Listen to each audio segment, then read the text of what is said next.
Welcome back to Hapesy Games, guys. And as you know, I have recently been streaming Dead Rising the original via the PS4, PS5 remaster. So I've been on a bit of a Dead Rising series kick in a way. And what better way to cover a quite obscure version of Dead Rising on the Nintendo Wii called Dead Rising Chop Till You Drop. Now, if I was to try and explain this game to somebody, if you've played Resident Evil 4, the Wii edition, it's a bit of a hybrid between that and the original game, and then some arcade aesthetics mixed in as well. And it really makes for quite a unique take and experience on the Dead Rising formula. So let's actually get into some of the detail today, some of the differences, and find out what works and what doesn't work in this incredibly unique version of Dead Rising. As you can see here, even as I am exploring the menus, straight away you get to see the old classic Nintendo being able to change the color of the blood and turn down the violence. You can see as well here they've added in actual difficulty levels,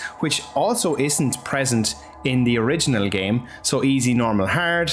For the purposes of this video, I'm playing on normal, not easy. Anyone that wants to troll me in the comments, Dave Nolan, Jim Tendo. Anyway, moving into the game itself, let's break this down into segments. Let's look at graphics and I suppose storyline first as well. So from what I've played, probably about 4 or 5 hours now, the storyline genuinely does seem intact from the original game, and graphically it actually looks quite impressive, in particular in the cutscenes. Now I think it's running around 480p resolution on Nintendo Wii, but there are some cutbacks in regards to how the game plays, how many zombies are present, and I'll get into that in further detail. So this is a particular segment, maybe in about an hour or so into the game, and it's one of the earlier missions, but you can see straight away it's got that Resident Evil 4 aiming system, and they've even included a quick turn shortcut that was included in Resident Evil 4. So bear in mind, the melee weapons have kind of taken a secondary role in this, because when you're aiming an actual weapon, whether it be a pistol, shotgun, etc.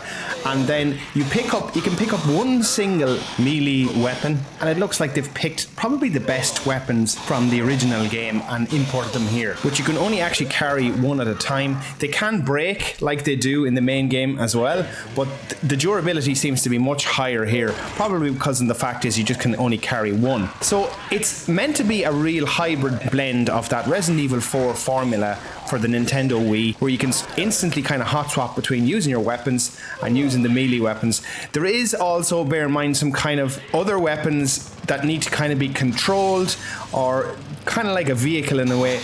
Maybe the lawnmower is kind of a vehicle weapon, let's call it, because you can't actually use any of your guns when you use it. There are bikes and stuff like that from the main game as well. It also uses the same hot swap system that you find in Resident Evil 4 Wii Edition. So basically by aiming and then using the D-pad up, down, left or right, you can have some quick slots for some of your weapons, such as your shotgun, fire extinguisher, pistol, etc. And the aiming system is near identical to that of Resident Evil 4, as I said. And once you drop your aim, basically you switch back to your melee attacks and you press the A button essentially to use melee attacks. Now there are motion based melee attacks as well. You can see here when I'm using the baseball bat, if the zombie kind of gets on his knees, you can do an actual kind of an additional motion control attack which swings the bat really hard, but you got to shake the Wiimote and then kind of charge it up, and then he release, and it pretty much smacks the zombie straight off the screen. Now just to get back briefly to some of the other presentation aspects, you can obviously notice straight away that the amount of zombies has been drastically reduced here. That's definitely got to do with the hardware limitations essentially, because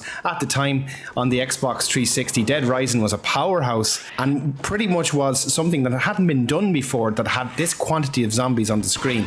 Now to be fair, on the Nintendo Wii, they do their best to mask it, make it feel quite condensed and kind of full of zombies as best they possibly can. I've noticed some of the areas are kind of cut off, so they feel smaller. The map is slightly smaller, but everything is still recognizable from the main game in regards to the main routes as you go through the main missions.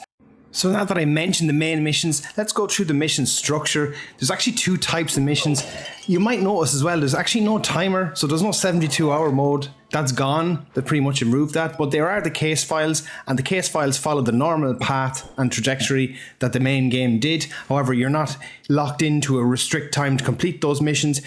The main game is essentially carried out in a linear fashion, as opposed to the original game. So without the timer and without that kind of random nature, Some people might not like that, to be honest, and it may have been lost here. The other thing to note is rescue missions are now structured missions as well that you can actually select from Otis.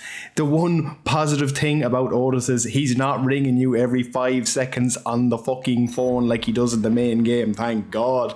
So they've eliminated that crap. And as I said, these rescue missions, they start, a timer commences, and you're based on an actual ranking system, and that's all the mission is. You have to go and save a person, you come back, you complete it, and then the mission actually closes at the end of that, and you get a score, and you get money.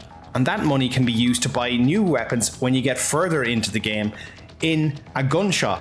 Now in this particular rescue mission, I actually had to give the guy food to get him to follow me. So there is some sub-objectives within that as well that are added. Some of them are lifted from the main game, some of them aren't, and some of them are tweaks or remixes of objectives you may have done before. Anyway, as I said, you get a ranking system. As you can see here, I saved this guy, you get your money, you get your score, and you can go up to SS class, I think actually.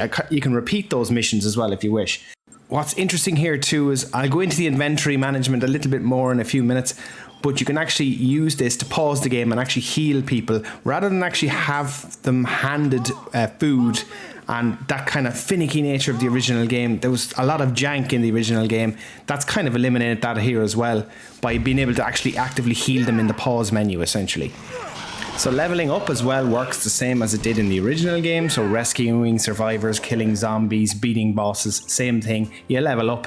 It's in a linear fashion as well that it is in the same game. So you don't actually necessarily get to pick your skills. They're all kind of pre-selected for you as you level up. So all of those features of leveling up are still present here. So guys, I should expand on the inventory system here. So as I said, there's an actual pause menu in this. And rather than navigate your inventory in the game live, let's just say, you can actually pause the game essentially and then access all your key items, key stock, and you can check your mission listings and the maps, everything else, and your player level status. Some of this was present in the original game, some of it wasn't. I suppose using inventory is the key difference here. So you can use the inventory in that pause menu as opposed to using the inventory within the real game world as it's playing out. Again, maybe losing a little bit of the tension that was added with the original game. In fairness, I imagine some sacrifices had to be made because they wanted to implement motion control, so I can understand that. If you notice that little segment there, the katana is still in place, and that was a little secret SG Nintendo pointed out at a stream the other night. So it's cool that those little secrets are still present here in the Wii version as well. Anyway guys, this has been my breakdown of Dead Rising Chop Till You Drop. I hope you enjoyed it. Comparatively speaking, as I said, both of these games can coexist, and to be honest with you, I really enjoy the original game. If you're a fan of the original game and you do enjoy these Wii motion control variants, you will actually get a lot of fun here. I've been playing through this and I hope to have it beat soon, maybe hopefully this weekend, because it's actually a little bit shorter to note than the original game according to Wikipedia and a few bits there that I looked up while I was making this video.